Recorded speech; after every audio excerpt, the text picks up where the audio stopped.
साहब, एक गिलास पानी मिलेगा? उस बूढ़े जमादार को प्यास लगी थी,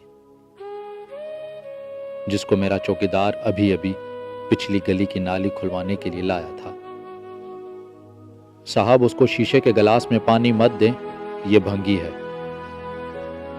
मैं चौकीदार को गौर से देख रहा था, जो ये जुमला कहकर निकल गया और पानी की एक बोतल के नल से पानी भरने लगा और फिर जमादार को दे दिया।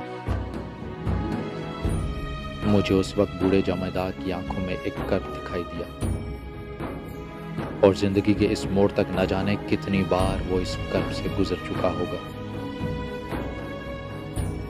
मैंने चौकीदार को रोका और उसके सामने जमादार को कहा, मेज पर से शीशे का गिलास उठाए, सामने डिस्पेंसर से ठंडा पानी लें और पी लें। साहब, मैं मसीह हूं, उसका जवाब था। इंसान तो होना।